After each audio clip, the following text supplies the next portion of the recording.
Hey everybody, welcome back to the channel. If you're new here, welcome. Today's video we're doing just a quick little review on the Ironman 4x4 awning room and awning. It's the 6.5 foot awning room that we went ahead and chose for our Teardrop camper, and this thing has been a game changer. And while I was getting ready to take it down, I thought, you know what, let's do a quick video and show you guys all of the features that I absolutely love about it in case you are in the market for an awning. All right, what I personally love about the awning room is it's 3 doors that you can either have just the mesh up, and this does zip in, I just don't have it fully zipped, or you can have this rolled up out of the way, or you can also have this flap down and zipped. So most of the time at night I have all 3 sides buckled up like this so that we have a lot of privacy.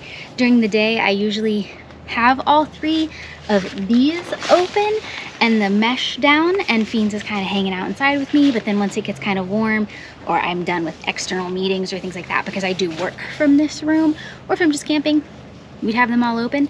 But I like having the capability to kind of block out the sun as it goes.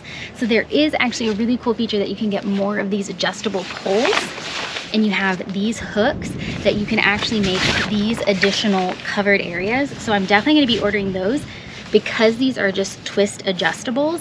You could kind of lower the poles as needed to create just the right amount of shade with still having that nice airflow, because truly, let's be honest, the airflow is the absolute most important thing when you're camping in like warmer weather. Now I will say I have this weighted down with both kettlebells and sandbags. It has been incredibly windy up here, and although I can't speak to the longevity of it, I can speak to that it has stuck and stood really well through like up to about 28-29 mile per hour wind gusts, and it actually survived a microburst. Now I will say, during the microburst, my mom and I were standing kind of not holding it down but just keeping it in the same location. Stupidly, I didn't have the kettlebells and dumbbells on it just yet. I should have. They were in the car. I didn't think about it. That probably would have kept it a lot safer. Obviously I'm camping on concrete. You do have tie downs and things like that that I will absolutely be using when I have the ability to. And I think I'll also be ordering those weight plates that you can get for awnings so that I could stake it down and just have it be a little more secure during windier camp sessions. I'm gonna do a time lapse of taking it down. It is super easy to take down, but it gets a little wonky in the wind, and we've got some wind going. So the first thing that you're gonna do is you're gonna take down all of the sides. You're gonna zip everything up, make it nice and secure, and then you just go through and unclip these clips, because this awning room is just attached to the awning. And I'll show you, I will slow it down when we get to that point to show you how to work the sail lines. I personally had never worked a sail line before in my entire life, and I had to figure out how to do this in a windstorm with hail. I don't recommend, so I'm gonna show you, but let's time lapse getting everything zipped in. It's a good thing we have a picnic table. Luckily I can generally do this on the ground, but picnic table is easier. So you have a sail line that holds us down. I have found it's easier to keep the side clips up to take some pressure, but basically you unzip this, and the awning room is now separated, and this sail line comes out like that. And you have you have another one on the other side, but it doesn't unzip. It just is this on the straight sail line, and then you have a sail line on that side. So I have found it's also better to re-zip this when it's on the thing, so when you fold it up, you don't have to try to figure out how to zip it on the ground. So there you go. You're ready for your next trip, and you won't have to try to figure it out on the ground. All right, I'm gonna go get everything else all unclipped, and it's pretty much that easy to get the room up and off. All right, the room is down on the ground. Before I get it in its bag, I'm gonna go ahead and take this down, because we are starting to get those forecasted wind gusts, and I don't want this just freestanding kind of by itself. The room definitely gives it a little bit more structure, a little bit more rigidity. So this is actually really simple.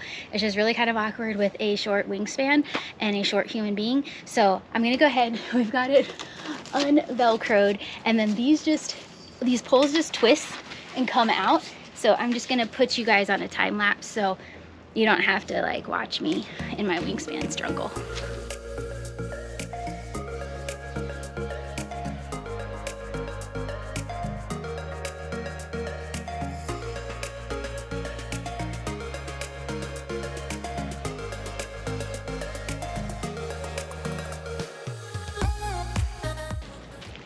So there you go. That easy peasy to get the awning room up. Honestly, the awning takes about 2 minutes flat, 3 minutes to get up. Something I didn't show you that I'll insert a picture here from when I camped previously. If you just have the awning room in, they have a sail line LED light. If you just have the awning up, they have a sail line LED light. You have to take that LED light out when you put the awning room up because you use the sail line groove for the awning itself. But it's a really bright light and a great feature. I kind of miss not being able to have it with the awning room up, but that's as easy as it gets. I am gonna get this giant awning into its bag. I wanna show you 2 more things real quick. For weights, I just got these bags to hold the awning poles, and there's just rocks in here. You can get ones that are water too, but I like the rock ones because there's always rocks or sand or dirt. So these were what were on the posts. And then if you camp somewhere where it's really rainy, there is a PVC floor that zips in to the bottom and can keep you completely watertight. I do think the only unwatertight area you would have is against the camper. You might need like to either suction cup or pull that interior side of the awning down because there is a little bit of a gap in it. I'm personally gonna grab some suction cups with clips to kind of hold everything tight up against the camper, and I think that will work really well for me because I don't really camp in super rainy areas because I'm a desert girl. But this is the awning room. I love it, highly recommend it. Like I said, I can't speak for the longevity of it, but for the price point, it's an amazing price point for all pieces, and for the fact that it held up against an Arizona microburst, which is pretty extreme, and the wind that we have had every single day here, I can absolutely recommend it because I think the longevity is gonna be great.